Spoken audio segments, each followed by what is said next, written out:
کہ تو ان کی ماں ہے جن کو رب نے جنتی نوجوانوں کا سردار بنایا. کئی وجوہات سے تیرے ساتھ میرا تعلق. تو حضرت اماں فاطمہ نے فرمایا علی آپ غم نہ کریں، میری بھانجی، میری بڑی بہن زینب کی بڑی بیٹی امامہ میری گود میں پل کر جوان ہوئی ہے، میری تربیت اس کو ملی ہے، میرے صفات اس میں موجود ہیں. اگر آپ چاہیں تو ان کے ساتھ نکاح کر لیں، وہ میرے بچوں کے بارے میں میری جیسی شفقت رکھے گی. جو ان کی خالہ کی بیٹی بھی ہے، یعنی حضرت حسن حسین کی، اور حضرت علی المرتضیٰ کی بیوی بھی ہے. مجھے ایمان سے بتائیں، جب اماں فاطمہ کی بھانجی حضرت علی المرتضیٰ کی بیوی بن رہی ہے تو بھانجی بعد میں ہوتی ہے، بہنیں پہلی ہوتی ہے. تو بہنیں ہیں تو بھانجیاں ہیں نا. ان کے حضرت علی المرتضیٰ سے نکاح کے بعد ایک ہی بیٹا ان سے پیدا ہوا ہے جن کا نام ہے محمد الاوسط ابن علی. چھٹے نمبر پہ خولہ بنت جعفر ہے. یہ کون ہے؟ اعوان قوم، یہ حضرت علی المرتضیٰ کی اولاد.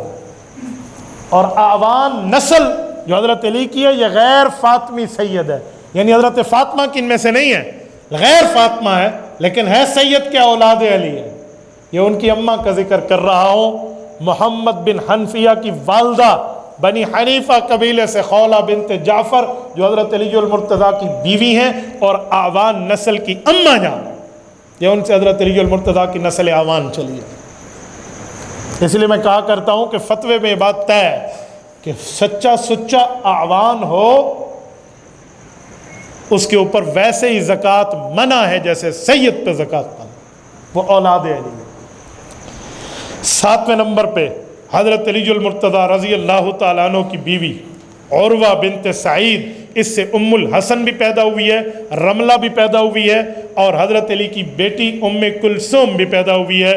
یہ حضرت علی المرتضیٰ کی بیٹیاں ہیں سارے ملا کر. اور ابھی میں ایک جملہ کہنے لگا ہوں، توجہ رکھنا. حضرت علی المرتضیٰ کے بیٹوں میں 9 بیٹے یہاں موجود ہیں جو شہدائے کربلا میں شامل ہیں. جو 72 تن ہے نا جو کربلا میں شہید ہوئے ہیں، ان میں 9 ابنائے علی ہیں رضی اللہ عنہ. حضرت علی المرتضیٰ کے 9 بیٹے ہیں. حضرت فاطمہ سے ایک بیٹے حضرت حسین ہے. حضرت ام البنین کے 4 بیٹے حضرت حسین کے 4 بھائی میدان کربلا میں اپنے بھائی کے ساتھ شہید ہوئے ہیں. عباس بھی ہیں، جعفر بھی ہیں، عبداللہ بھی ہیں، عثمان بھی ہیں. 4 اور 1 حضرت حسین، کتنے ہو گئے ذرا گن لیں؟ 5. گنتے آنا. اس کے بعد آگے چلیے. لیلہ بنت مسعود جو حضرت علی المرتضیٰ کی بیوی، ان کے دونوں بیٹے، حضرت علی کے دونوں بیٹے عبید اللہ بن علی اور ابو بکر بن علی، یہ بھی شہدائے کربلا ہیں. 5 اور 2. آگے چلیے. اس کے بعد حضرت صحبہ بنت ربیعہ سے حضرت علی کی ایک بیٹی اور ایک بیٹا ہے، عمر بن علی اور رقیہ بنت علی. ان میں سے ایک بیٹا عمر بن علی یہ میدان کربلا کا شہید ہے. 7 اور 1 8. آگے آئیے. امامہ بنت ابی العاص حضرت فاطمہ کی بھانجی، حضرت علی کی بیوی، رسول اللہ صلی اللہ علیہ وسلم کی نواسی جو حضرت علی کی بات میں بیوی بنی ہے. ان سے ایک ہی بیٹا تھا محمد الاوسط ابن علی، یہ حضرت علی المرتضیٰ کا بیٹا اور میدان کربلا کا پہلا شہید ہے اولاد علی میں سے. 8 اور 1 9. یہ 9 بیٹے ہیں حضرت علی المرتضیٰ کے جو میدان کربلا کے شہید ہیں. صرف ظالم وہ کوفی نہیں تھے، صرف ظالم وہ ابن زیاد نہیں تھا جنہوں نے خاندان رسول کا خون بہا. ظالم منبر پہ بیٹھنے والا، بیان کرنے والا وہ اسپیکر بھی ہے جو ان شہداء کو جو اولاد علی ہے چھپا جاتا ہے. دنیا کے پیٹ میں اپنے خوراک کی لالچ کی وجہ سے مذہب کو کسی شاپر میں لپیٹ کے سنانے والا طبقہ اس کو کیوں نہیں بتاتا یہ اولاد علی نہیں ہے؟ اگر یہ 9 نکال لیں، خالہ جی کے گھر کا نام کام نہیں ہے جو 72 تن پورے کر کے کوئی دکھائے. یہ حضرت علی المرتضیٰ رضی اللہ تعالیٰ کے بیٹے ہیں. ان کی رگوں میں بھی خون حیدری دوڑتا ہے. یہ بھی حضرت علی المرتضیٰ کی اولاد ہے. حضرت حسین اکیلے شہید نہیں ہوئے، یہ صرف اور صرف غازی عباس علمدار تک بات کی جاتی ہے.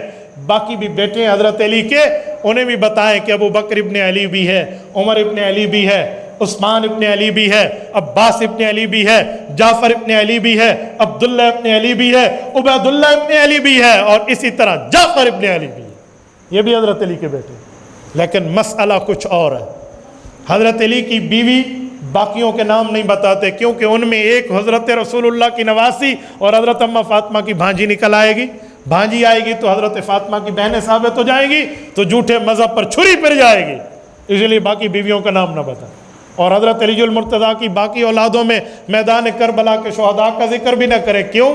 اگر شہداء کربلا میں اولاد علی کھل گئی تو صرف عباس ابن علی اور حسین ابن علی رضی اللہ عنہما نہیں ہوں گے، وہاں ابو بکر ابن علی بھی ملے گا، عثمان ابن علی بھی ملے گا، اور عمر ابن علی بھی ملے گا، تو کلی کھل جائے گی۔ بھئی حضرت علی کو تو اپنے ان دوستوں سے پیار تھا، تبھی تو انہوں والے نام اپنے بیٹوں کے رکھے تھے۔ آپ مجھے ایمان سے بتائیں، جس گھر میں، بلکہ جس گھر کے صحن میں ابو بکر، عمر، عثمان نام کے بچے کھیلتے ہوں، وہ گھر اہل و سنت کا ہے یا نہیں ہے؟ تو پھر ثابت ہو جائے گا گھرانہ علی گھرانہ اہل و سنت ہے۔ اسی لیے چلو بھائی نہ بتائیں، جانے دو ادھر ادھر معاملے کو، بس میدان کربلا میں ایک ہی حضرت علی المرتضیٰ رضی اللہ عنہ کا بیٹا حضرت حسین کے علاوہ غازی عباس علمدار۔ بھائی غازی عباس علمدار بڑے بڑے بھائی ہیں، بھائیوں میں ان کے 3 بھائی ہیں، ان کا نام ساتھ ذکر کیوں نہیں کرتے؟ 7 اور بھی ہیں مزید جو دوسری ان کی والدہوں سے ہیں، ان کو ذکر کیوں نہیں کرتے؟ پر کریں تو پھر جھوٹے مذہب کے اوپر چھری پھر جائے گی، اس لیے بندہ نہ بتائے تو بہتر ہے۔ تو میں کہا کرتا ہوں، ہمارے تبلیغی جماعت کے بزرگ فرماتے ہیں پورے دین پر چلنے میں کامیابی ہے، تو میں کہا کرتا ہوں پورے علی کو ماننے میں نجات ہے، ادھورا علی نہیں، علی پورا علی، علی کامل علی۔ جس طرح حضرت فاطمہ کی بہنوں کا انکار کر کے حضرت فاطمۃ الزہرا سے قیامت میں سفارش نہیں لی جا سکتی، ایسے ہی حضرت حسین ابن علی کے بھائیوں کے نام کو چھپا کے خالی 72 تن کی گردان سنا کے حسینی بھی نہیں بنا جا سکتا۔ وہ تب بنا جا سکتا ہے جب بتایا جائے کہ حسین ابن علی کے تحفظ پہ حسین ابن علی کے 8 بھائی ذبح ہوئے ہیں، جن میں غازی عباس ابن علی بھی ہے اور ابو بکر، عمر، عثمان ابن علی بھی ہیں۔ تو میرے دوستو یہ حضرت علی المرتضیٰ کی اولاد ہے۔ چلیے آگے چلیے، حضرت علی المرتضیٰ کے نام میں علی بتا چکا ہوں، کنیت میں ابو الحسن، ابو تراب، اور لقب 3 ہیں، اسد اللہ الغالب، حیدر، المرتضیٰ۔ نام پر تو میں کہہ چکا ہوں، کنیت ابو الحسن کیوں ہے؟ بڑے بیٹے ہیں نا امام حسن، اسی نام پہ ابو الحسن ہے۔ ابو تراب، اس کا تو معنی ہے مٹی مٹی والا، تو حضرت علی کو مٹی مٹی والا کیوں کہا گیا ہے؟ کیا معنی؟ یہ کنیت کیوں ملی ہے؟ صحیح بخاری میں حدیث موجود ہے، حضرت سہیل رضی اللہ عنہ راوی ہیں، نبی پاک صلی اللہ علیہ وسلم اماں فاطمۃ الزہرا رضی اللہ عنہا کے گھر گئے، پوچھا این ابن امک، علی کہاں ہے؟ اماں فاطمہ نے فرمایا، عرض کی یا رسول اللہ ان بینی و بینہ شیء فغاضبنی فلم یقل عندی، گھر کے ایک چھوٹے سے مسئلے پر تھوڑی سی اونچ نیچ ہوئی، غصہ ہو گئے علی، اور میرے پاس کیلولہ کی نیند دوپہر کی سونے نہیں آئے اور میرے پاس سے چلے گئے، مجھے نہیں پتہ کہاں گئے، غصہ ہو کر گئے۔ کسی مسئلے پر میاں بیوی میں کوئی نوک جھوک کی بات آ گئی تو حضور پاک نے فرمایا کوئی مسئلہ نہیں۔ آپ علیہ الصلوۃ والسلام حضرت علی المرتضیٰ کو ڈھونڈنے کے لیے باہر تشریف لائے، صحابہ کرام کو فرمایا دیکھو جہاں ملے مجھے بتانا۔ بتایا گیا رسول اللہ مسجد نبوی کے فلاں کونے میں آرام کر رہے ہیں، تو نبی پاک نے فرمایا نہیں اٹھاؤ، میں خود جاؤں گا۔ آپ علیہ السلام خود تشریف لے گئے۔ یار کیا بات ہے، جن کو نیند سے جگانے کے لیے بھی رسالت مآب تشریف لے جائیں۔ نبی پاک علیہ السلام گئے، حضور پاک علیہ السلام نے دیکھا کہ حضرت علی نے جو نیچے اپنے بطور نہالچہ چادر بچھائی تھی نا سونے کے لیے، وہ جسم سے سرک گئی ہے اور ان کا جسم مبارک مٹی پر لگا ہوا ہے، اور مٹی سے وہ جسم کی جگہ اٹ ہو چکی ہے۔ تو حضور پاک علیہ السلام نے ہلایا اور فرمایا کم یا ابا تراب، بھائی مٹی مٹی ہو گئے ہو، اب تو اٹھ جاؤ۔ کتنی محبت سے اٹھا۔ حضرت علی اٹھے، گھر میں گئے، راضی نامہ جیسے بات ہوئی بھی نہیں تھی، بات ختم ہو گئی۔ لیکن حضرت علی کو رسول اللہ کا فرمایا ہوا یہ لفظ اتنا پسند آیا کہ ہمیشہ خود کو ابو تراب کہلایا کرتے تھے، کہ لقب مجھے میرے نبی پاک صلی اللہ علیہ وسلم کی زبان سے ملا۔ اسد اللہ الغالب، اس پر میں بات کر چکا ہوں۔ حیدر یہ بھی شیر ہی کا معنی ہے. حضرت علی المرتضیٰ کو یہ بھی اپنی ماں فرمایا کرتی تھی. المرتضیٰ یہ لقب ایک حدیث پاک سے مشتق ہے. حدیث ترضی اٹھائی ہے. نبی پاک صلی اللہ علیہ وسلم تبوک پر جا رہے ہیں, غزوہ تبوک. اللہ آپ کو مدینہ طیبہ لے جائے, اللہ آپ کی برکت سے ہم سب کو لے جائے. تبوک مدینہ طیبہ سے کوئی 1000 کلومیٹر کا سفر ہے, بڑا لمبا سفر ہے, ملک شام کی سرحد ہے. میں تبوک گیا ہوں, میں نے الحمدللہ وہاں ایک رات بھی گزاری ہے. تبوک نبی پاک صلی اللہ علیہ وسلم کا سفر تھا. یہ زندگی کا, دنیاوی زندگی کا, نبی پاک صلی اللہ علیہ وسلم کی 63 سال میں آخری سال 62 سال کا بڑھاپا تھا, اور نبی پاک علیہ السلام کا یہ آخری غزوہ ہے. حضور پاک تشریف لے گئے. جب نبی اقدس صلی اللہ علیہ وسلم وہاں پہنچے اور وہاں 20 دن قیام فرمائے اور واپس آئے, ملک روم کی طاقت سے مقابلہ تھا, وہ ڈر گئے, وہ بزدل لوگ نہیں آئے. نبی پاک علیہ السلام فاتح واپس تشریف لائے. اس سفر میں جو 20 دن حضور نہیں تھے, تو نبی پاک نے اپنا نائب مقرر کرنا تھا کہ میرے بعد یہاں نمازیں کون پڑھائے. ہر سفر پہ حضور پاک کی عادت تھی کسی ایک نہ ایک صحابی کو بھیجتے, کسی ایک نہ ایک. اکثر طور پہ حضرت عبداللہ بن ام مکتوم رضی اللہ عنہ حضور کے بطور نائب مسجد میں پیچھے نماز پڑھا کرتے تھے. وہ نابینا تھے, جہاد میں نہیں جاتے, تو اسی لیے ان کو بھیجا کرتا تھا کہ آپ علیہ السلام ان کو یہاں پر تعینات فرماتے تھے کہ ان کی تو مجبوری ہے, ان کے اوپر تو کوئی گناہ بھی نہیں ہے. اس مرتبہ مشورہ ہوا کہ حضرت علی المرتضیٰ کو چھوڑا دیں. تو حضرت علی کو حضور نے بلوایا اور اپنا فیصلہ سنا دیا کہ علی آپ یہاں رہیں, آپ یہاں پوری ترتیب کے ساتھ اس طرح رہیں, میں آ جاؤں گا انشاءاللہ. حضرت علی کو پتہ تھا اس طرح ہر بندے کو نائب وقفے وقفے سے بنتے ہیں, لیکن اس دفعہ پورا فعال میرے نام پہ آیا. تو حضرت علی المرتضیٰ نے فیصلہ قبول کیا, لیکن چہرے کے ایکسپریشن جو تھے نا, تاثرات, نبی پاک علیہ السلام نے فیس ریڈنگ کر لی, چہرے کو پہچان لی کہ علی المرتضیٰ دل میں سوچ رہے ہیں کہ میں جہاد پہ تو نہیں جا رہا, مجھے نہیں جل ساتھ لے جا رہے اور مجھے گھر میں چھوڑے جا رہے ہیں. تو حضور پاک علیہ السلام نے پوچھا, علی جو دل میں ہے وہ منہ پہ لاؤ, کیا بات ہے, آپ کا چہرہ ویسے خوش و خرم نہیں ہے, کیا بات ہے؟ تو یا رسول اللہ ترکتنی فی الولدان والنساء, یا رسول اللہ مجھے عورتوں, بچوں اور معذوروں میں چھوڑ دیا گیا ہے, میں تو ذوالفقار کا صاحب ہوں, مجھے تو آپ نے تلوار دی ہوئی ہے, میں اس تلوار کا حق ادا کرتا ہوں, کیا مجھ سے کوئی کوتاہی ہو گئی ہے؟ فرمایا ایسا تو کچھ بھی نہیں ہے. کہ اس دفعہ میں چاہ رہا ہوں کہ آپ یہاں رک جائیں, میں تو آ جاؤں گا, پھر میں نے آپ سے سنبھال لینا ہے سارا معاملہ. تو حضرت علی المرتضیٰ کو نبی پاک صلی اللہ علیہ وسلم نے غمگین دیکھا نا, تو ایک جملہ فرمایا جس سے یہ المرتضیٰ لقب ملا. کیا فرمایا؟ فرمایا یا علی اما ترضی ان تکون منی بمنزلت ہارون من موسیٰ الا انہ لا نبی بعدی. علی عقیدہ ختم نبوت ہے, میرے بعد نیا نبی نہیں آنا, لیکن تیرا اور میرا ایک تعلق ہے. حضرت موسیٰ علیہ السلام نے اللہ سے حضرت ہارون کو مانگا تھا, وہ ان کے بطور بھائی ساتھ چلے تھے. ہارون اخی اشدد بہ ازری, اے اللہ ہارون میرا بھائی ہے, اس کے ساتھ میری کمر کو مضبوط کر. علی تو راضی نہیں ہے, میری نسبت تیرے ساتھ ایسے ہو جیسے حضرت موسیٰ اور حضرت ہارون کی ہے. اور واقعی نبی پاک علیہ السلام نے بھائیوں والا تعلق یوں ان سے نبھایا. جب مدینہ تشریف لائے حضور پاک تو سب کی مواخات کرائی کہ یہ مکی اس مدنی کا, یہ مکی اس مدنی کا بھائی ہے. جب باری حضرت علی کی آئی تو حضور پاک علیہ السلام نے فرمایا علی میرا بھائی ہے. 58 مکیوں کو مدنی کا بھائی قرار دے کر مواخات کرا دی گئی, لیکن حضرت علی کو اپنا بھائی قرار دیا جو دونوں نسبتاً ہجرت کے مہاجر تھے. حضرت علی ساتھ بھائیوں والا تعلق تھا. تو فرمایا علی تو اس بات پہ راضی نہیں ہے, آپ کو اور میرا یہ تعلق ہے. ہاں حضرت موسیٰ کے بعد نبوت حضرت ہارون کو ملی تھی, لیکن میرے بعد ختم نبوت ہے. عقیدہ ختم نبوت کو حضور پاک نے ساتھ بیان کر دی. تو حضرت علی المرتضیٰ کا چہرہ خوشی سے کھل اٹھا کہ آپ علیہ السلام نے کتنی بڑی میرے ساتھ اپنی نسبت کو بیان فرمایا. تو حضرت علی راضی ہو گئے. اس رضا پر لقب ملا ہے المرتضیٰ, حضرت علی المرتضیٰ, کہ اللہ تعالیٰ بھی اس سے راضی ہے, رسول اللہ بھی اس سے راضی ہے, اور یہ اللہ سے بھی راضی ہے, اللہ کے رسول سے بھی راضی ہے.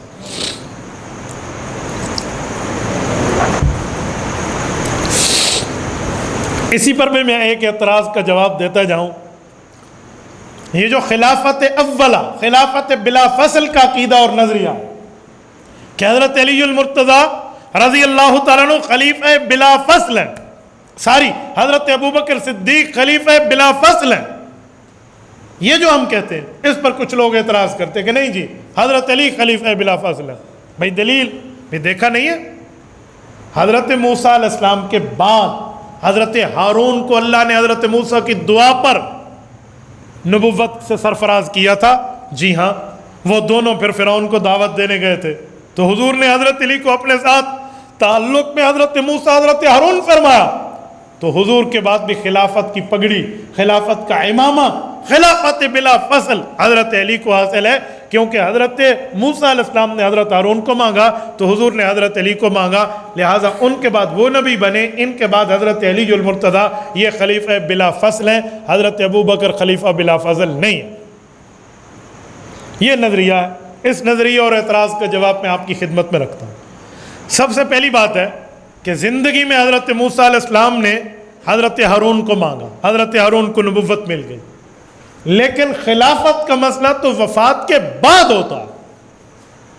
یہ بات آپ کی تب ٹھیک بنتی جب حضرت موسیٰ کا انتقال ہو جاتا اور ان کے بعد حضرت ہارون ان کے بطور خلیفہ اور نائب قائم کام کرتے۔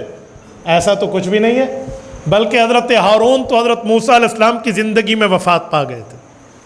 حضرت ہارون کو قبر میں رکھا حضرت موسیٰ علیہ السلام نے، تو وہ تو ان کے بعد رہے ہی نہیں ہیں۔ حضرت علی تو حضور کے بعد رہے ہیں، خلافت بلا فضل کا مسئلہ کیسے؟ حضرت موسیٰ علیہ السلام کے بعد جن کو حضرت موسیٰ کی نیابت ملی ہے وہ حضرت موسیٰ علیہ السلام کے پہلے صحابی تھے جن کا نام سیدنا یوشع بن نون ہے، ان کو اللہ تعالیٰ نے نبوت عطا فرمائی، وہ حضرت موسیٰ کے خلیفہ بنے اور نبی بنے۔ تو یہ بات تو بالکل ٹھیک ہو گئی، وہاں حضرت ہارون کو نہیں ملی تھی، حضرت یوشع کو ملی ہے۔ یہاں رسول اللہ صلی اللہ علیہ وسلم نے نسبت تو حضرت علی کی بیان فرمائی، لیکن خلافت بلا فصل کا سہرا حضرت ابو بکر کے سر پہ باندھا اور خود اعلان فرمایا لا ينبغي لقوم، اعلان کر رہا ہوں لوگوں، کوئی قوم بیٹھی اور نماز کا وقت آ جائے فیہ ابو بکر، اگر ابو بکر بیٹھا ہو این امہم غیرو، کوئی اور امامت کر کے تو دکھائے، نبوت کا حکم ہے ابو بکر امام بنے گا۔ اور امام کون ہوتا ہے؟ جس کے آگے بھی کوئی نہیں ہوتا، برابر بھی کوئی نہیں ہوتا۔ تو حضرت ابو بکر کو تو مصلی امامت رسول اللہ نے دیا، اور مزے کی بات جن نمازوں میں حضرت رسول اللہ صلی اللہ علیہ وسلم نے حضرت ابو بکر کو خلافت بطور نیابت امام کے طور پہ عطا فرمائی، تو ان میں تو حضرت علی المرتضیٰ بھی ساتھ شامل ہیں۔ اور حضرت علی المرتضیٰ حضرت ابو بکر کی بیعت کرنے کے بعد فرمایا کرتے تھے واقعی ابو بکر اس عہدے کا مستحق تھا، کیوں؟ رسول اللہ صلی اللہ علیہ وآلہ وسلم نے اسے ہمارا دین کا نائب یعنی ہمارا امام بنایا، اپنی بیماری کے ایام میں ہم نے اس کو اپنے دنیا میں امیر المؤمنین بنا لیا۔ حضرت علی فرماتے تھے، حضرت علی تو بطور مشیر رہے حضرت ابو بکر کے ساتھ، اور محبت اتنی تھی کہ حضرت ابو بکر کے انتقال کو حضرت علی نے اپنے دل میں اتنا صدمہ لیا تھا۔ حضرت ابو بکر فوت ہوئے تو حضرت علی المرتضیٰ کی بیوی لیلہ بنت مسعود سے حضرت علی کی شادی ہو چکی تھی اماں فاطمہ کے بعد، اس سے بیٹا پیدا ہوا۔ ابو بکر کے دنیا سے جانے کے بعد تو علی نے بیٹے کا نام ابو بکر ابن علی رکھا۔ حضرت عمر کے دور میں جب حضرت حسن کی شادی ہوئی اور حضرت حسن کا بیٹا پیدا ہوا تو حضرت حسن مجتبیٰ حضرت علی کے سامنے لائے اپنے بیٹے اور حضرت علی کے پوتے کو۔ علی کے دل میں محبت ابو بکر اتنی پیوست تھی، فرمایا بیٹا مجھ سے نام پوچھنے آئے ہو تو اس کا نام رکھو ابو بکر ابن حسن۔ حضرت علی کو تو حضرت ابو بکر سے اتنا پیار تھا، انہوں نے تو دعوی خلافت نہیں فرمایا، کوئی اور کسی جگہ وکیل بلا توکیل بن بیٹھے تو اس طرح طفیلی اسلام میں کوئی قبول نہیں ہوا کرتے۔ طفیلی سمجھتے ہیں نا، جسے انویٹیشن ملے ہی نہیں، انوائٹ کیا ہی نہ گیا ہو اور وہ کہے جی میں دیتے پاس ہوا، میں کوئی تم ولی میں بلا دو، میرا بھی کوئی کام ہے، تو ایویں دیتے پترے تھے کوئی نہیں بڑھتے ہوتے، انویٹیشن ہوتا ہے، انوائٹیڈ ہوتا ہے بندہ، پھر جا کے بنتا ہے۔ حضرت علی المرتضیٰ اور اس کے خاندان کو تو اس خلافت پہ کوئی آبجیکشن نہیں ہے، لیکن راستے پہ جاتے ہوئے نمو نمت اور جن پہاڑوں لتا کوئی مجھے کہے بھی میں بھی اس طرح کے معاملات کا ماہر ہوں، اس طرح نہیں بنا کرتا۔ سیدنا علی المرتضیٰ رضی اللہ تعالیٰ عنہ مکی زندگی میں بھی رسول اللہ صلی اللہ علیہ وسلم کے ساتھی ممد اور معاون رہے ہیں۔ مکی زندگی میں کئی واقعات ہیں، ان میں ایک لیجئے، ہجرت کی رات جب رسول اللہ صلی اللہ علیہ وسلم مدینہ طیبہ جا رہے ہیں تو حضرت علی نے رسول اللہ کی امانتوں کی حفاظت کی ہے یا نہیں کی؟ امانتوں کی حفاظت پہ حضرت علی کو حضور نے بٹھایا، اور علی اس وقت جب حضور پاک کے بستر پہ لیٹ رہے ہیں انہیں معلوم ہے 100 آدمی باہر تلواریں اٹھا کر رسول اللہ کا انتظار کر رہے ہیں، وہ ادھر آ گئے تو بستر پہ حضور سمجھ کے مجھے مار سکتے ہیں، لیکن حضرت علی اسے وفاداری کہتے ہیں جو رسول اللہ کے بستر پر حضور کے حکم پہ سو گئے۔ لیکن حضرت علی المرتضیٰ کے بارے میں نے ایک جگہ سنا ہے، ایک بزرگ فرما رہے تھے کہ حضرت علی فرمایا کرتے تھے، اسے میں نے کہیں پڑھا نہیں ہے، ایک بزرگ کی زبانی سنا، ان پہ اعتماد کرتے ہوئے بیان کر رہا ہوں۔ حضرت علی فرماتے تھے زندگی میں ہر رات سویا ہوں تو یہ اس گمان پہ سویا ہوں کہ ہو سکتا ہے آنکھ قبر میں کھلی، زندگی ختم ہو جائے، کیا پتہ صبح اٹھے نہ اٹھے۔ لیکن جب حضور مجھے سلا کے گئے تھے اور فرمایا تھا میں مدینہ جا رہا ہوں، میرے پیچھے اٹھ کر مدینہ طیبہ آ جانا، لوگوں کو امانتیں دے کے، فرمایا اس رات علی سویا تھا تو اس امید پہ کہ صبح میری آنکھ کھلے گی۔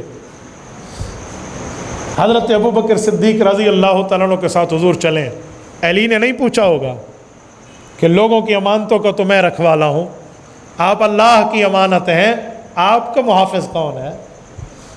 حضرت علی جو لوگوں کی امانتوں کا رکھوالا ہے، امانتیں لے کر لوگوں کے معاملات میں حضور کے بستر پہ لیٹ رہے ہیں، حضور سے نہیں پوچھے یا رسول آپ اللہ کی امانت ہیں، آپ رب کی امانت ہیں؟ تو حضور پاک علیہ السلام نے بتایا بحکم خدا ابو بکر صدیق رفیق سفر ہے، مجھے ایمان سے بتائیں اگر ابو بکر میں نعوذ باللہ کوئی کھوٹ ہوتی تو علی المرتضیٰ تو گھر کے بندے ہیں، اسی وقت کہہ دیتے یا رسول اللہ آپ کا یہ سفر نعوذ باللہ یہ travel is dangerous, very very dangerous, بہت خطرناک سفر ہے، آپ اس بندے کے ساتھ نہ جائیں۔ اللہ کی امانت کو ابو بکر نے، اللہ کی امانت کو علی نے ابو بکر کے حوالے کرنے پر رضا رکھی ہے، اس سے پتہ چلا صداقت صدیق پر رضائے علی کی بھی مہر موجود ہے۔ تو علی کی محبت دل میں تب آئے گی جب ابو بکر کی محبت دل میں ہوگی، ورنہ ابو بکر حضرت علی کا امام ہے، علی کے اماموں کی محبت جس کے دل میں نہ ہو، علی کی محبت اس کے دل میں کیا ہے؟ ہاں خوشبو آ نہیں سکتی کبھی کاغذ کے پھولوں سے، خوشبو ہمیشہ اوریجنل پھول سے آیا کرتی ہے، اور خوشبو ہے، اسے مہکنے سے، چہکنے سے، پھیلنے سے کوئی روک نہیں سکتا۔ میرے دوستو، حضرت علی المرتضیٰ سوئے ہیں اور امانتیں حضرت علی نے جا کر حوالے کی ہیں کفار کے، اور حوالے کر کے حضرت علی حضور پاک کی اتباع میں مدینہ طیبہ چلے تھے۔ کچھ دن لگ گئے تھے حضرت علی کو امانتیں حوالے کرتے کرتے، اتنے میں رسول اللہ مکہ سے سفر فرما کر مدینہ طیبہ پہنچ چکے تھے۔ لیکن دوستو، میں سیرت کی ایک کتاب کا ایک باب آپ کے سامنے رکھنے لگا ہوں، ذرا دل پہ ہاتھ رکھ کے اس واقعے کو سنیے۔ حضرت علی سے رسول اللہ کا پیار دیکھیے۔ حضور پاک مدینہ گئے ہیں، مدینہ کے انصاری صحابہ کی دعوت پر گئے، لیکن مدینہ طیبہ جا کر نبی پاک علیہ السلام نے جس گھر میں قیام فرمایا، مدینہ طیبہ سے پہلے مدینہ کے شروع قباء میں، وہ صحابی حضرت کلثوم بن حدم رضی اللہ عنہ، جس گھر میں حضرت ابو بکر اور حضور نے 1.5 ہفتہ یا 2 ہفتے گزارے ہیں، یہاں مسجد قباء کی تعمیر کرائی ہے۔ میں نے اپنی آنکھوں سے اس کمرے کو آج بھی دیکھا ہے، محکمۃ الغابہ کے ہاں ان کے محتاط وہ موجود ہے، اس کی دیواروں میں بعض چیزیں آج بھی اوریجنلٹی 1400 سال سے ٹھہری ہیں، لیکن باقی چیزوں کی تعمیر جدید ہوئی ہے۔ آپ جائیے مسجد قباء سے کوئی 100-200 میٹر کی جگہ ہے مقام تذلیل، وہ آپ زیارت کر سکتے ہیں، تو کمرہ بھی وہاں موجود ہے۔ 2 ہفتے حضور نے قیام کیا، مدینہ شہر داخل نہیں ہوئے۔ کیوں؟ مدینہ چلے جائیں نا، آپ علیہ السلام یہاں کیوں تشریف فرمائے؟ اس کی کئی وجہ ہیں، ان میں ایک وجہ یہ ہے کہ علی نے پیچھے سے آنا ہے، پھر اکٹھے ہم نے مدینہ داخل ہونا۔ سیرت کی ساری کتابیں بتاتی ہیں جب تک حضرت علی نہیں آئے مدینہ طیبہ، حضرت ابو بکر اور حضور کو نہیں ملے، اس وقت تک رسول اللہ مدینہ شہر میں داخل نہیں ہو۔ آپ علیہ السلام نے مدنی زندگی جو حضرت علی المرتضیٰ رضی اللہ تعالیٰ عنہ کے ساتھ گزاری ہے، ان میں اگر آپ دیکھیں تو جنگ بدر ایک نام، ایک مقام، اسلام میں پہلی مسلح جنگ ہے، پہلی جنگ نہیں، پہلی مسلح جنگ ہے، یہ فرق ذہن میں رکھیں۔ پہلی جنگ غزوہ بوات ہے، پھر غزوہ عشیرہ ہے، پھر غزوہ بدر ہے۔ غزوہ ترتیب کے اعتبار سے بدر تیسرا ہے، لیکن پہلی مسلح جنگ ہے جس میں جنگ ہوئی ہے، پہلی 2 میں جنگ نہیں ہوئی، اس لیے اس کو عام طور پہ شمار نہیں کیا جاتا، ورنہ ترتیب کے اعتبار سے غزوہ بدر تیسرے نمبر پہ، مسلح پہلی جنگ ہے، اس میں جنگ ہوئی ہے۔ پہلی 2 میں کافر بھاگ گئے تھے، اس میں صحابہ کے ہتھے چڑھ گئے یہ کافر۔ پہلی جنگ ہے اور اس میں ابو جہل جیسوں کو 24 سرداران قریش کے ساتھ ایک ہی کنویں میں ڈال کے صحابہ کرام نے حق کا کلمہ بلند کیا. نبی پاک صلی اللہ علیہ وسلم اس سفر میں گئے ہیں، کفار کی طرف سے 3 جوان نکلے تھے. تو صحابہ کرام جو مدنی تھے یہ تینوں نکلے. جنگ سے پہلے جو تینوں کا مقابلہ ہونے لگا تو مکہ کے کافروں نے تلواریں نیام میں ڈال لی اور نبی پاک علیہ السلام کو چیلنج کر کے کہنے لگے آجی مدینے والوں کو تم اپنے مقابلے میں کچھ سمجھتے ہی نہیں ہیں، ہم مکی ہیں، ہمارے مقابلے میں ہماری قوم کا کوئی مکی بندہ سامنے لاؤ. عتبہ، عتیبہ اور شیبہ کے مقابلے میں حضرت علی، حضرت حمزہ اور حضرت عبیدہ رضی اللہ تعالی عنہ کو رسول اللہ نے بھیجا. عتبہ کے مقابلے میں حضرت علی تھے. عتبہ بہت بڑے کافر سورما کا نام ہے. اگر آپ عتبہ کی تاریخ پڑھیں 500 بندہ 1000 بندے سے لڑنے کا اکیلا دعویٰ کرتا تھا، اکیلا، کہ میں اکیلا ان کو نمٹ لوں. یہ عتبہ ہے. اور شیبہ کے مقابلے میں حضرت حمزہ ہے، ربیہ کے مقابلے میں حضرت عبیدہ ہے. ایک ایک وار میں ان تینوں نے سامنے والے کافر کو ڈھیر کر کے رکھ دیا. اس پر بدر میں بیٹھے ہوئے پیچھے جو کافروں کا مجمع تھا نا وہ یوں تھر تھر کانپنے لگا کہ کیا بندے ہیں یار یہ لوگ، ایک بار میں ہمارے اتنے بڑے بڑے بندوں کو انہوں نے ایک ہی تلوار کے وار میں پٹک کر رکھ دیا. یہ ان کا حال تھا. اور اس کے بعد پھر جنگ شروع ہوئی اور 70 کافروں کو صحابہ کرام نے یوں تحقیق کیا جیسے تحقیق کرنے کا حق ہے. اور میرے دوستو کل صحابہ کرام 313 ہیں، وہاں 1000 کافر ہے. 70 کافر قتل ہوئے، 14 بدر کے صحابہ شہید ہوئے. ان میں پہلا شہید جو ہے بدر کا وہ حضرت عمر رضی اللہ تعالیٰ کا آزاد کردہ غلام ہے حضرت مہجہ بن عبداللہ رضی اللہ عنہ. ان کی قبر مبارک کوئی بدر میں 14 شہداء بدر کی اکٹھی قبر ہے. حجاج جاتے ہیں وہاں پر فاتحہ کر کے آتے ہیں. تو حضرت علی المرتضیٰ کا پہلا کارنامہ جنگ احد میں بھی ہے، جنگ خندق میں بھی ہے، باقی جنگوں میں بھی ہے. میں قلت وقت پر چھوڑتے ہوئے صرف جنگ بدر، جنگ خندق کا ایک واقعہ سمجھانے لگا ہوں. ایک شخص ہے کافروں کی طرف سے بہت بڑا نامی گرامی جس کا نام ہے عامر بن عبد ود. عبد ود، اس کو لوگ اردو میں عبدود پڑھتے ہیں. یہ عبدود نہیں ہے، یہ عبد ود ہے. ود بت کو کہتے ہیں، تو بت کا بندہ عبد ود عامر. 1000 آدمی سے تنہا لڑنے کا دعویٰ رکھنے والا. یہ جب وہ کراس کر کے آنے لگا نا وہ خندق، کیونکہ خندق ان کے سامنے پہلا ایک جنگی حکمت عملی کا معاملہ تھا، تو جب کراس کر کے آنے لگا تو حضرت علی المرتضیٰ نے تلوار نیام سے نکالی اور فرمایا اس سے نمٹ کے آنا پڑے گا. تو اس نے حضرت علی کو کہا تھا آپ بچے ہو اور میں بچوں کو مارنا نہیں چاہتا. حضرت علی المرتضیٰ نے اسے بھی سمجھایا تھا کہ جب میرے ساتھ تیرا پالا پڑے گا تو پھر تجھے پتہ چلے گا بچہ کون ہے اور بچہ کھچا کون ہے، تمہیں پاس صرف تب پتہ چلنا ہے. تو یہ جب آیا نا حضرت علی سے لڑنے، کہتے ہیں اتنا غصے میں تھا کہ جس گھوڑے پر تھا نا تو حضرت علی کو دکھانے کے لیے کہتے ہیں اچھا تو یہ سمجھتے ہیں پیچھے دوڑ جاؤں گا، یہ لے اپنے گھوڑے کی چاروں ٹانگوں کو اس تلوار سے کاٹ دیا کہ اب تو میرا گھوڑا معذور ہو گیا، میں واپس نہیں جا سکتا، اب میں لڑوں گا تم سے جیسے لڑنے کا کو. یہ اس نے بہادری کے طور پہ دھمکی آمیز ایک کارنامہ اپنے کارنامہ کیا مکالہ ملس، اس گھوڑے کی چاروں ٹانگیں اس نے کاٹ دے کہ اب میں واپس نہیں جاؤں گا، مجھے اپنے سواری میں نے مار دی ہے، میں نے اس زمانے کی کشتی جلا دی ہے، آؤ میرے مقابلے میں. تو حضرت علی المرتضیٰ کے ایک وار سے عمر بن عبد ود ختم ہو گیا تھا. اور اس بندے کے مرنے کے بعد سارے خندق والے پیچھے بھاگ گئے تھے. کچھ عرصہ رہ کے سب دوڑ گئے، پھر جنگ نہیں ہوئی. انہوں نے کہا اتنے بڑے بندے کو علی نے یوں اٹھا کے پٹک دیا، ہم کیا چیز ہے. یہ علی المرتضیٰ. اور حضرت علی المرتضیٰ رضی اللہ تعالیٰ عنہ کی جنگوں میں کئی واقعات مشہور ہیں. ان میں ایک صلح حدیبیہ کا معاملہ بھی ہے. صلح حدیبیہ کا مسئلہ کیا ہے؟ صلح حدیبیہ میں جب کفار کی طرف سے صلح کے لیے بندے آئے تھے اور صلح نامہ لکھا جا رہا تھا تو نبی پاک علیہ السلام کا لفظ لکھوایا گیا محمد الرسول اللہ کی طرف سے یہ صلح ہے. تو کفار نے کہا جی نہیں، ہم آپ کو تو رسول اللہ مانتے نہیں ہیں، یہاں محمد ابن عبداللہ لکھنا پڑے گا. ہم محمد الرسول اللہ مانتے تو آپ سے لڑتے، لہٰذا یہ لفظ کاٹے. حضرت علی کاتب تھے، لکھ رہے تھے.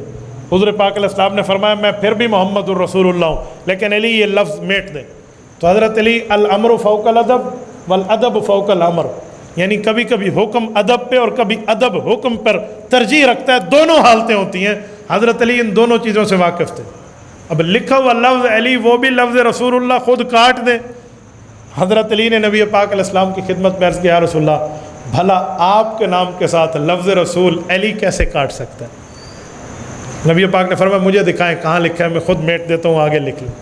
اس سے بھی حضرت علی المرتضیٰ کی ایک شان سمجھ آتی ہے کہ حضرت علی المرتضیٰ نے اس موقع پہ بھی نبی پاک علیہ السلام کی رسالت پہ پہرا دیا۔ اور اس کے بعد غزوہ خیبر ہے۔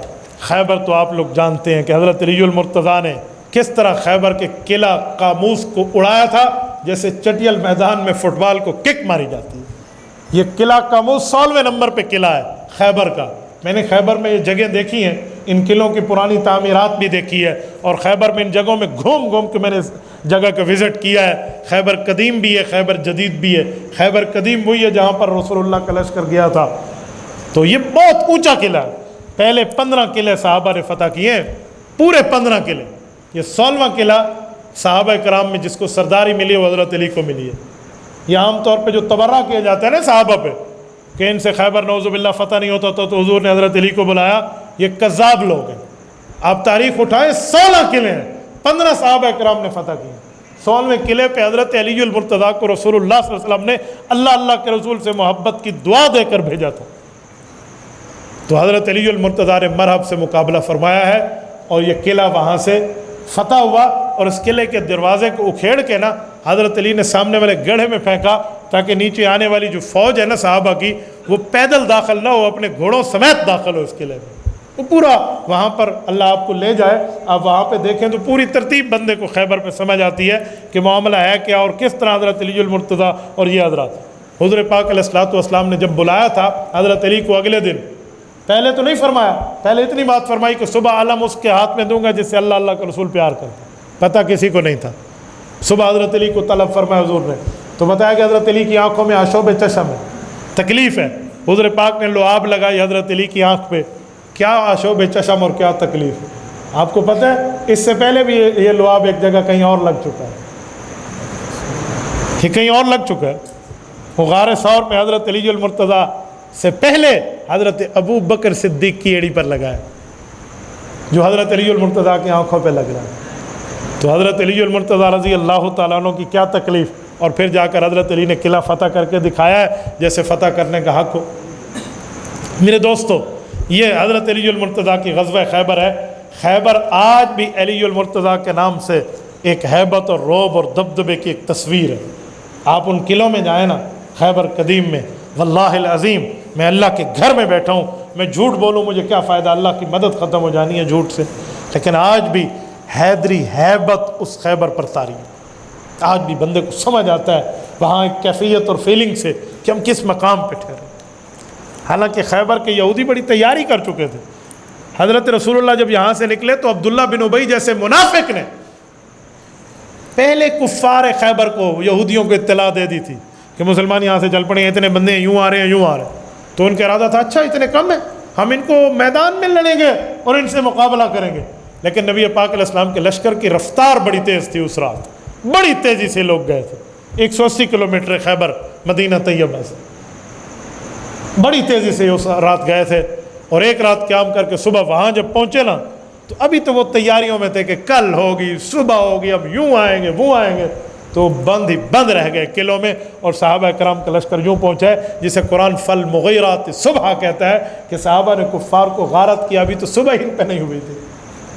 یعنی اس طرح نبی پاک علیہ الصلوۃ والسلام کی چال جو تھی کفار کے مقابلے میں بہتر، خوبصورت، پیاری چال تھی، جو کوئی کسی کی دھوکے والی نہیں تھی۔ یہ چال کارگر ثابت ہوئی اور کفار کے ارادے ختم ہوئے۔ سیدنا علی المرتضیٰ رضی اللہ تعالیٰ عنہ کو اس بنیاد پر فاتح خیبر کہا جاتا ہے۔ سیدنا علی المرتضیٰ نبی پاک صلی اللہ علیہ وسلم کی آخر وقت تک قریبی ساتھی، دوست، گھر کے فرد، داماد کی حیثیت پہ رہے، اور اس کے بعد جب نبی پاک دنیا سے رخصت ہوئے، نبی پاک کے تینوں خلیفہ حضرت ابوبکر، حضرت عمر، عثمان کے ساتھ حضرت علی جانثاری، وفاداری، دلداری، حبداری کے ساتھ ان کے قائم رہے۔ کبھی بھی ایسا نہیں ہے کہ ان تین خلفاء کو کوئی مشکل کا معاملہ پیش ہوا ہو اور حضرت علی موجود نہ ہو، ان کے فیصلے کے معاملات پہ حضرت علی کی مہر تصدیق نہ ہو، ہر معاملے میں ساتھ ہوا کرتے تھے۔ ایک مشہور واقعہ آپ نے سنا ہوگا کہ حضرت عمر رات کو بیٹھے تھے، حضرت علی المرتضیٰ تشریف لائے، تو حضرت عمر نے پوچھا علی اپنے کام سے یا سرکاری کام سے؟ کیونکہ سرکاری مشیر تھے حضرت علی. فرمایا اپنے کام سے. کہا اچھا پھر صبر کرو. ایک چراغ بجھا دیا, دوسرا جلا لیا. حضرت علی نے کہا کہ باقی کام تو بعد میں کریں گے, یہ وہ بجھا کر یہ جلایا کیوں, وہ جلتا رہتا. فرمایا سرکاری کام کر رہا تھا, سرکاری تیل سے دیا جل رہا تھا. آپ ذاتی گپ شپ کے لیے آئے ہیں, آپ ذاتی تیل والا دیا جل رہا ہے. ان کے ساتھ ان کے تعلقات کتنے رہے, کتنی محبت کا معاملہ حضرت علی المرتضیٰ کا رہا ہے. سیدنا علی المرتضیٰ رضی اللہ تعالیٰ عنہ جس وقت خلیفہ نامزد ہوئے, یہ وہ وقت تھا جب حضرت عثمان غنی کو ظلماً شہید کر دیا گیا تھا. اور وہ جو بے ایمان آئے تھے وہ حضرت عثمان کی نرمی سے فائدہ اٹھا کر مدینہ طیبہ میں مسلمانوں میں کوئی دیہاتوں میں جا کر ادھر ادھر کہیں نہ کہیں مل گئے تھے, اور حضرت علی المرتضیٰ کی فوج میں تھے. اب حضرت عثمان غنی کا اس وقت یہ حکم تھا کہ علی مدینہ میں لڑنا نہیں ہے, تبھی تو یہ حضرات نہیں لڑے تھے. حکم تھا بالکل نہیں لڑنا. حضرت علی فرماتے تھے ہمارے ہاتھ بندھ گئے ہیں امیر المومنین کے حکم سے, ورنہ یہ تو ہمارے لیے کوئی چٹکی کا کام بھی نہیں ہے کہ ہم ان کو کیسے اڑا کے رکھ دیں. بہرحال جب مدینہ طیبہ میں حضرت عثمان غنی کی شہادت ہوئی اور نبی کا شہر خون آلود ہوا, آپ میں سے کتنے دوست مسجد نبوی گئے ہوئے ہیں, ذرا آپ ہاتھ کھڑا کریں. میں آپ کو جگہ بتاتا ہوں جہاں حضرت عثمان شہید ہوئے ہیں. ماشاءاللہ اب آپ سمجھیں گے, جو نہیں سمجھے ہوئے ان کو آپ سمجھا دیں گے. جس وقت آپ سلام پیش کر کے نکلتے ہیں, یعنی باب السلام سے آ کر معاجہ شریف پہ سلام پیش کر کے نبی پاک کو جب آپ نکلتے, اس دروازے کا نام ہے باب البقی. جب ہم نکلتے گیٹ نمبر 41 ہے, یہ جو ہم نکلتے, اس کے آگے دوسری چھتری چھوڑ کے جو تیسری چھتری اور دوسری کے درمیان والی جگہ ہے, یہ جگہ حضرت عثمان غنی کی شہادت. مجھے مدینہ طیبہ میں ایسے ایسے بزرگ ملے ہیں جن کی 50-50 سال وہاں آدھی آدھی صدی گزری ہے. یہ ان کی نشاندہی سے میں آپ کی خدمت میں عرض کر رہا ہوں. یہ باب البقی کے سرے پہ پرانے زمانے میں تو لکڑی تھا, لکڑی کا کمرہ تھا, آج کل تو ماشاءاللہ ماربلائز بن گیا ہے. یہ جگہ حضرت ابو ایوب انصاری کا گھر تھا. ادھر اونٹنی بیٹھی تھی جب حضور نے فرمایا تھا دعوہا فإنہا معمورہ, اسے چھوڑ دو یہ اللہ کے حکم سے بیٹھے گی. وہ بالکل اس دروازے پر, اس دروازے سے ہٹ کے سامنے والی جگہ حضرت عثمان کی شہادت. تو حضرت علی نے جو پہلا فیصلہ کیا ہے خلیفہ بننے کے بعد, وہ اتنا دانش مندی پر مشتمل ہے, اتنا دانش مندانہ فیصلہ ہے کہ اس کی جتنی تعریف کی جائے اتنا کم ہے. کیا فرمایا, یہ اگر سلطنت اسلام کا دارالخلافہ مدینہ طیبہ رہا تو چلو اتنی بات تو ٹھیک ہے, خلیفہ وقت مدینہ طیبہ میں بیٹھے گا, لیکن اس کا ایک برا عنصر بھی ہے. وہ یہ ہے کہ کل کوئی بھی احتجاج کے ذریعے, کوئی بھی کسی اختلاف کے ذریعے خون خرابہ کرنے آئے گا تو نبی کا شہر کی حرمت کو پامال کیا جائے گا, جیسے حضرت عثمان کے وقت ہوا. فرمایا اب یہ نہیں کرنے دیں گے. صحابہ اور اہل بیت کے مشورے سے بالاتفاق ارکان شورا کے دستخط کے ساتھ حضرت علی نے فیصلہ فرمایا کہ اب دارالخلافہ یہاں سے ہم دور منتقل کریں گے, تاکہ ان جیسے جمیلوں سے نبوت کا شہر محفوظ ہو. اس جیسے حکمران کے معاملات پر کوئی اعتراض آ جائے, کوئی لڑائی فساد دھنگا کے معاملہ آ جائے, یہ نہیں. تو حضرت علی کوفہ تشریف لے گئے. یہ کوفہ حضرت عمر نے اس کو بنایا تھا, حضرت علی نے اس کو بسایا. تو حضرت علی المرتضیٰ وہاں تشریف لے گئے تھے. کچھ لوگ کوفے کے خلاف بولتے ہیں, کوفہ ایسے, کوفہ کسی کی بے وفائی کی مثال دینے کہتے ہیں تو کوفے کا ہے. یہ لفظ حضرت عمر پر بھی اعتراض کر رہے ہیں, حضرت علی پر بھی اعتراض کر رہے ہیں, ایسے نہیں کہیں. کوفے کے چند بے ایمانوں کی وجہ سے پورا کوفہ کیوں غلط ہو گیا؟ مکہ مکرمہ اللہ کا گھر ہے, اللہ کے گھر کا شہر ہے. ابو جہل پلید کی وجہ سے مکہ تو غلط نہیں ہوتا, مدینہ طیبہ میں عبداللہ بن ابی جیسا رئیس المنافقین رہتا تھا, اس کی وجہ سے نبی کے مدینہ غلط نہیں ہوتا. تو چند بے ایمانوں کے اختلاف کی وجہ سے عمر کا بنایا ہوا, علی کا بسایا ہوا کوفہ کیوں غلط ہو جاتا ہے؟ ایسا کچھ بھی نہیں. کسی ہر شہر میں غلط بھی ہوتے ہیں, ٹھیک بھی ہوتے ہیں, لیکن اس پر حکم کلی نہیں لگتا. تو حضرت علی المرتضیٰ نے جو پہلا فیصلہ فرمایا وہاں تشریف لے گئے, اور مدینہ طیبہ کو حضرت علی المرتضیٰ نے اس جیسی تکلیف سے بچا لیا. سیدنا علی المرتضیٰ رضی اللہ تعالیٰ عنہ کے فضائل اور مناقب تو اس سے کئی زیادہ ہیں, لیکن میں آپ کی خدمت میں چند باتیں آپ کی خدمت میں عرض کرنے لگا ہوں. حضرت علی المرتضیٰ کے بارے میں آتا ہے کہ حضرت علی المرتضیٰ وہ شخص ہے کہ نماز رسول اللہ کے بعد جس نے سب سے پہلے حضور کے ساتھ پڑھی ہے وہ حضرت علی ہے. کیونکہ نفل نماز پہلے تھی نا, ابھی تو فرض نہیں تھی, فرض تو 10ویں نبوت کے سال میں ہوئی, تو حضور گھر میں پڑھتے, حضرت علی ساتھ پڑھتے. یہ رتبہ حضرت علی المرتضیٰ کا ہے. حضرت عبداللہ بن مسعود کی روایت موجب کبیر طبرانی میں ہے, وہ فرماتے نبی پاک علیہ الصلوۃ والسلام نے فرمایا تھا کہ بیٹیوں کے نکاح ہوئے ہیں اللہ کے حکم سے ہوئے ہیں. تو یعنی حضرت علی المرتضیٰ سے جب حضرت فاطمہ چوتھی بیٹی کا حضور نے نکاح کیا ہے تو اللہ نے فرمایا ہے تبھی نکاح کیا، یعنی اتنا مقدس رشتہ یہ ہے۔ اور اسی طرح میرے دوستو، حضرت علی المرتضیٰ رضی اللہ تعالیٰ عنہ کو نبی پاک صلی اللہ علیہ وسلم نے اپنا دوست فرمایا۔ چند لوگ تھے حجۃ الوداع سے واپسی پر، وہ حضرت علی کے ساتھ کچھ اونچ نیچ ہو گئی تو حضور پاک نے حضرت علی المرتضیٰ کو غدیر خم بھی کہتے ہیں، اس کنویں پہ ٹھہر کے ان کے ہاتھ مبارک کو اٹھایا اور فرمایا، لوگو من کنت مولاہ فہذا علی مولاہ اللہم والی من والاہ وعاد من آداہ، میرے دوست ہو نا، مجھے دوست رکھتے ہو، تو جس کا حضور نے فرمایا میں دوست ہوں اس کا علی دوست ہے۔ پھر دعا کی، اللہ جو علی کے ساتھ دوستی رکھے تو اس کے ساتھ دوستی رکھ، جو اس کے ساتھ دشمنی رکھے تو اس کے ساتھ دشمنی رکھ۔ مولا کا معنی یہی ہے، اور یہی حقیقی معنی اور حدیث پاک کا معنی ہے، کیونکہ یہ معنی نہیں ہے جس کو لوگ سمجھتے ہیں اس سے خلیفۃ بلا فاصل مراد ہے، آقا اور حضور کی موجودگی میں آقا ہونا مراد ہے، ایسا کچھ بھی نہیں ہے۔ اگر ایسا ہو تو مولا کا لفظ آگے بھی موجود ہے، اللہم والی من والا ہو، اس کا کیا معنی؟ اللہ جو اس کے ساتھ حکمرانی رکھے تو اس کو حکمران بنا دے، کیا معنی ہوگا؟ تو جہاں اگلا لفظ دوست کا ہے، پچھلا لفظ دوست کا ہے، تو درمیان والا لفظ بھی دوست کا ہے۔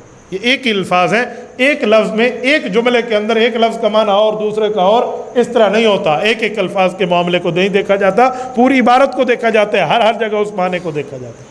تو حضرت علی المرتضیٰ کے ساتھ نبی پاک صلی اللہ علیہ وسلم کی اتنی محبت اور اتنا تعلق ہے۔ حضرت علی کی زندگی تو اس میں اور بھی تفصیل ہے، لیکن قلت وقت، شاید 1 گھنٹے سے زائد ہو گیا مجھے بولتے ہوئے، میں بطور خلاصہ شہادت پر بات کرنے لگا ہوں۔ سیدنا علی المرتضیٰ سن 40 ہجری، رمضان 17 تاریخ ہے، حضرت علی اپنے گھر سے تشریف لا رہے ہیں، اور حضرت علی پر جو حملہ ہوا ہے خارجیوں کی طرف سے، اس ملعون کا نام عبد الرحمن بن عمر الکندی ابن ملجم ہے۔ اس شخص نے حضرت علی المرتضیٰ پہ وار کیا، اور آپ کو پتہ ہے حضرت علی کی قتل کی سازش کب بنی تھی؟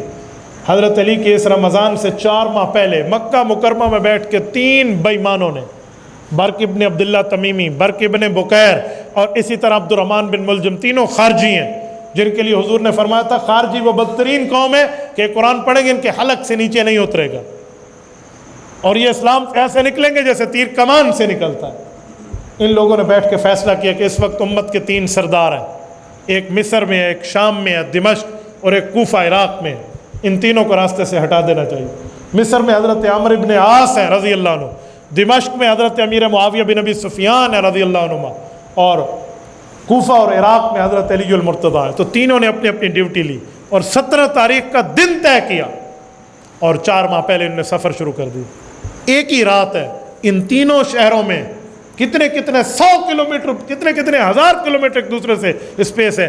آج آپ ذرا مصر، اسکندریہ اور کوفہ کا فاصلہ آپ گوگل میپ کر کے دیکھ لیں، اور کوفہ اور دمشق کا فاصلہ دیکھ لیں، ہزاروں کلومیٹر بنتے ہیں۔ اس جگہ ایک ہی رات پہ وار ہوا، 17 رمضان۔ حضرت علی پہ بھی، حضرت عمرو ابن عاص پہ وہاں، اور حضرت معاویہ پہ وہاں۔ حضرت عمرو ابن عاص کی خوش قسمتی دیکھیں، وہ بیمار تھے، اس رات تشریف نہیں لائے، ان کی جگہ جو نائب نماز پڑھانے آئے وہ شہید ہو گئے جس ظالم نے حملہ کیا۔ حضرت معاویہ بن ابی سفیان نماز کے لیے خود نکلے تھے، لیکن اسکوٹی اتنی ٹائٹ تھی ان کی کہ ان پہ وار ہوا، وہ زخمی ہونے کے قریب تھے کہ ان کو پکڑ لیا گیا، جس سے یہ راز اگل گیا کہ اس معاملے کا بانی اور محرک اور تحریک کیا تھا۔ اور حضرت علی پہ وار تو اس بےایمان نے آ کر کیا تھا، عبد الرحمن بن ملجم نے۔ جب اس نے مسجد میں وار کیا حضرت علی پہ، تو حضرت حسن پیچھے تشریف لا رہے تھے، جو ہمیشہ تو بابا کے ساتھ نماز کے لیے آتے، اس دفعہ کچھ لیٹ ہو گئے تھے تو پیچھے آ رہے تھے۔ حضرت علی المرتضیٰ کو اس کو مسجد میں شہید کیا، وہ خنجر مارا، اور اس خنجر کو یوں گھماتے ہوئے جا رہا تھا۔ 14 رمضان کے 2-3 دن بعد ہے 17، تو چاند اپنی آب و تاب پہ تھا، تو خنجر پہ حضرت علی المرتضیٰ کے لگے ہوئے خون کے قطرے اس چاند کی چاندنی میں چمک رہے تھے۔ حضرت حسن نے دیکھا، حضرت حسن جنگی میدان کا ماہر آدمی ہے، سوچنے لگے کہ ابھی تو بابا جان گئے اور یہ بندہ خنجر لہراتے ہوئے اس طرح، یہ کیا معاملہ ہے؟ تو اس کو پکڑنے کے لیے حضرت حسن نے اپنی چادر اتاری اور اس چادر کو ایک ٹیکنیک سے گھمایا اور اس کو پکڑ لیا، اس کے ہاتھ پیچھے باندھے اور درخت کے ساتھ باندھا۔ اس نے کہا جی کیوں باندھ رہے ہو، کیوں پکڑ رہے ہو؟ کہا کچھ نہیں ہے، اگر آپ بے گناہ ہیں تو ابھی چھوڑ دوں گا آپ، لیکن ابھی بابا جان گئے، مجھے ذرا مسجد تک جانا ہے۔ تو وہاں گئے تو حضرت علی المرتضیٰ سجدے میں، اور اس ظالم نے حملہ کیا۔ حضرت علی المرتضیٰ کو انہوں نے اٹھا کر اپنے سینے سے لگایا، کہا بیٹا جس نے وار کیا اگر میں دنیا سے چلا جاؤں تو تم بھی اسی کے ساتھ وہی کام کرنا، مسلح اس کے اوپر ظلم نہ کرنا کہ اس کی آنکھیں کاٹ دے، کان کاٹ دے، ناک کاٹ دے، لیکن اگر وہ میں اس دھرتی سے بچ گیا، اللہ نے مجھے زندگی دے دی، تو پھر میں جانوں اور وہ جانے، پھر آپ لوگوں کا کام ہے۔ 17، 18، 19، 20، 21 5ویں دن حضرت علی المرتضیٰ کی شہادت ہے، اور اس دھرتی کا اس وقت سب سے بڑی شخصیت، عظیم المرتبہ شخصیت، یہ 21 رمضان سن 40 ہجری کو دنیا سے رخصت ہوئے۔ سیدنا حسن رضی اللہ تعالیٰ عنہ نے ان کا جنازہ پڑھایا ہے، لیکن حیرانگی کا معاملہ ہے، حضرت علی المرتضیٰ رضی اللہ تعالیٰ عنہ کو اللہ کے گھر میں اس ظالم نے شہید کیا، اور اس کو شرم نہیں آئی، شرم اس کو نہیں آئی، اللہ کے گھر میں، اور خارجی ہے، اور اسی پر خوشی کا اظہار کر رہا ہے۔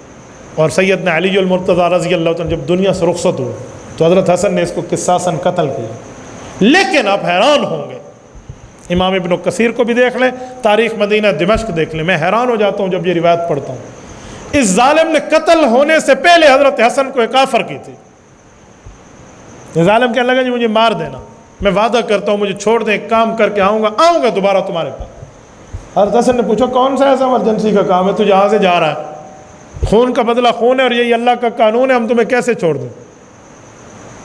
اس نے کہا مجھے شک ہے کہ جو بندہ ہم نے حضرت معاویہ کے پاس بھیجا تھا وہ اتنا تگڑا نہیں تھا، اس نے اسے نہیں مارا ہوگا، تو مجھے تو یہی جیل میں باقی جگہ معاملات پتہ چل رہے کہ وہ ابھی تک زندہ ہے، تو میں چاہتا ہوں کہ میں ان پہ وار کر کے ان کو ختم کر دوں، پھر آپ کے پاس آؤں، مجھے مار دیں۔